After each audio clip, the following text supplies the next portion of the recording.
இந்திய நாட்டு அரசியலில் ஒரு நட்சத்திரமாக இருந்து கொண்டு தமிழ்நாட்டு அரசியலில் இந்திய நாட்டு ஆளும் கட்சியினருக்கும் புதிய பழைய எதிர்கட்சியினர்களுக்கும் ஒரு சவாலாக இருந்து கொண்டு வாங்க 26 பார்க்கலாம் அப்படின்னு தனக்கே உறுதியான அந்த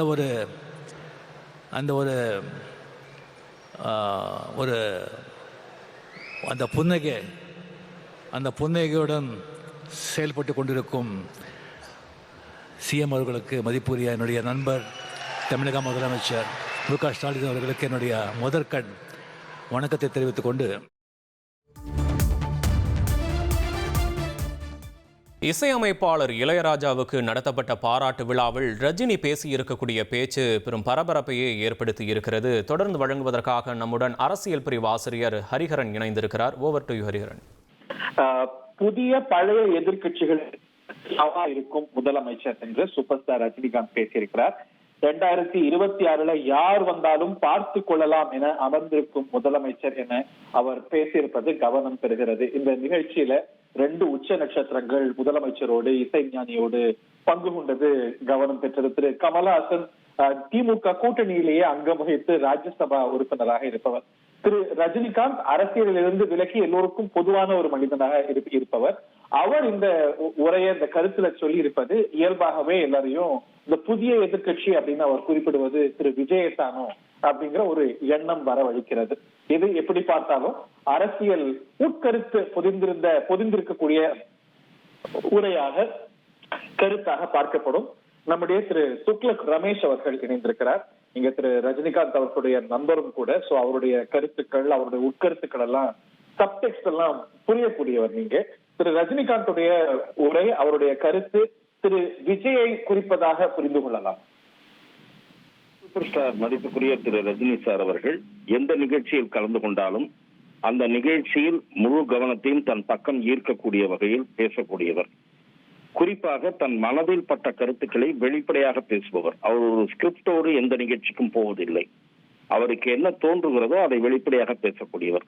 அப்படித்தான் இன்றைய நிகழ்ச்சியில் கூட இளையராஜா அவர்கள் தொடர்பான பழைய சம்பவங்கள் சிலவற்றை நினைவு கூர்ந்தார். பொதுவாக இது மாதிரியான விழாவில் என்ன நினைப்பார்கள் அப்படி என்று கருதாமல் பேசிய ஒரு பேச்சின் ஒரு பகுதியாகத்தான் அதை கூட பார்க்க வேண்டும்.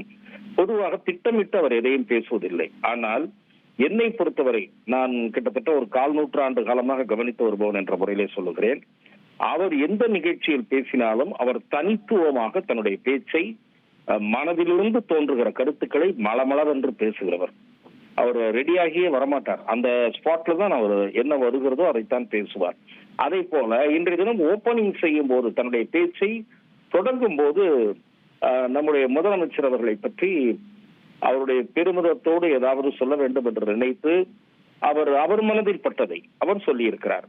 இந்தியாவினுடைய ஆளுகிற கட்சியை மட்டுமல்ல, புதிய பழைய எதிர்கட்சிகளை சமாளிப்பதற்கு தயாராக இருக்கக்கூடிய அல்லது அவர்களை எதிர்கொள்வதற்கு தயாராக இருக்கக்கூடிய, வாருங்கள் பார்த்து கொள்ளலாம் என்று அந்த சவாலுக்கு தயாராக இருக்கக்கூடிய முதலமைச்சர் திரு மு.க. ஸ்டாலின் அவர்களே என்று கூறியிருக்கிறார். இதிலே பெரிய உள்ளர்த்தம் பார்க்க வேண்டியதில்லை. ஆனால் அவர் பேசியதிலே தவறு இருப்பதாக நான் பார்க்கவில்லை. இன்றைக்கு கல யதார்த்தம் அதுதான். மாண்புமிகு முதலமைச்சர் அவர்கள் கூட்டணி வலிமையோடு தேர்தல் களத்திலே இருக்கிறார்.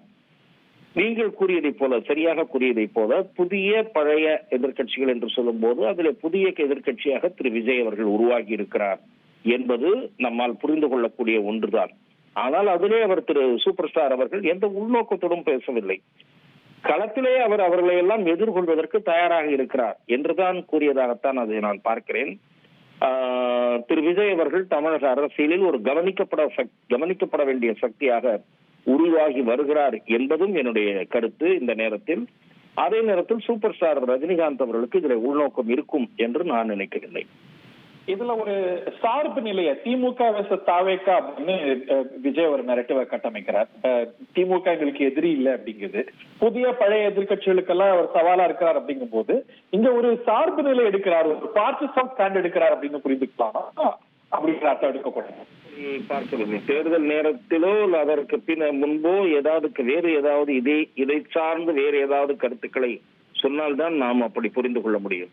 பொதுவாக மறைந்த தலைவர் கலைஞர், அதே போல மறைந்த முதலமைச்சர் செல்வி ஜெயலலிதா அவர்கள் ஆகிய இருவர்கள் மீதும் அவருக்கு ஒரு மரியாதை உண்டு. செல்வி ஜெயலலிதா அவர்கள் குறித்து அவர் விமர்சித்திருந்தாலும் கூட, சில ஓரிரு தருணங்களில் அவர் விமர்சித்திருந்தாலும் கூட, செல்வி ஜெயலலிதா அவர்களை ஒரு மகத்தான ஆளுமை என்றோ ஒரு போல்டு லேடி என்றோ அவருக்கு வாய்ப்பு கிடைக்கிற தருணங்களில் அதை குறிப்பிட்டிருக்கிறார். தனிப்பட்ட உரையாடல்களின் போதும் அவர் கூறியிருக்கிறார்.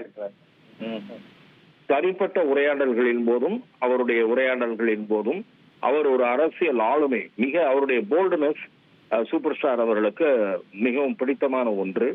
ஆகவே அவர் கருத்து மாறுபாடு கொண்டிருந்த தலைவர்களையும் பாராட்டி பேசியிருக்கிறார். இந்த இன்றைய கருத்துக்கு இதை தாண்டி ஒரு அர்த்தம் இருக்கும் என்று எனக்கு தோன்றவில்லை. முதலமைச்சர் அவர்களை புகழ்வதில் எந்த கருத்தை தொடங்குவது என்று சொல்லும் போது அகில இந்திய அளவிலும் பிரதான கட்சியை எதிர்க்க தயாராக இருக்கிறார். உள்ளூரிலும் பழைய எதிர்க்கட்சி, புதிய எதிர்க்கட்சி இரண்டு பேரையும் எதிர்க்க தயாராக இருக்கிறார் என்பது அவருடைய கருத்து. என்பது அந்த கருத்தில் முழுமையான அரசியல் ரீதியாக உடன்பாடு இல்லாவிட்டாலும் அதிலே அந்த கருத்தில் நாம் குறை காண இடமில்லை. ஏனென்றால் முதலமைச்சர் இன்றைக்கு தேர்தல் களத்திலே பல எதிர்க்கட்சிகளை சந்திக்க வேண்டிய நிலையில்தான் இருக்கிறார். அதற்கு அவர் தயாராக இருக்கிறார் என்பதை திரு சூப்பர் ஸ்டார் அவர்கள் மிக சரியாகவே குறிப்பிட்டிருக்கிறார் என்று பார்க்கிறேனே தவிர, திரு விஜய் அவர்களை மறைமுகமாக அவர் விமர்சிக்கிறார் அல்லது சீண்டுகிறார் என்று நான் பார்க்கவில்லை.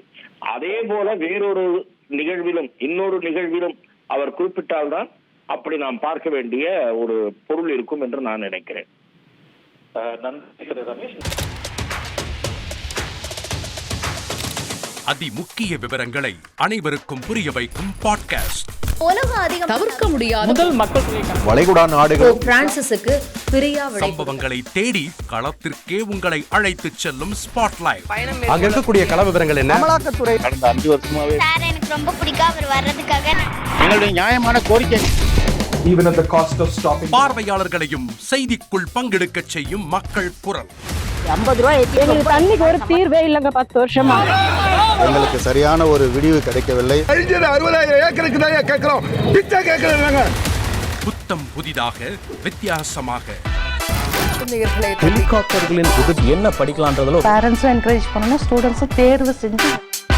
எனக்கும் சீமானனுக்கும் பெரிய வித்தியாசம் இல்லைங்க. ஒரு பாயிண்டா சொல்லணும். உங்களுக்கான தலைவர்களை பொழுதுபோக்கு தளத்தில் தேடாதீர்கள், போராட்ட களத்தில் தேடுங்கள். அனைத்தும் உங்களுக்காக. எப்போதும் இணைந்திருங்கள் தந்தி டிவியுடன்.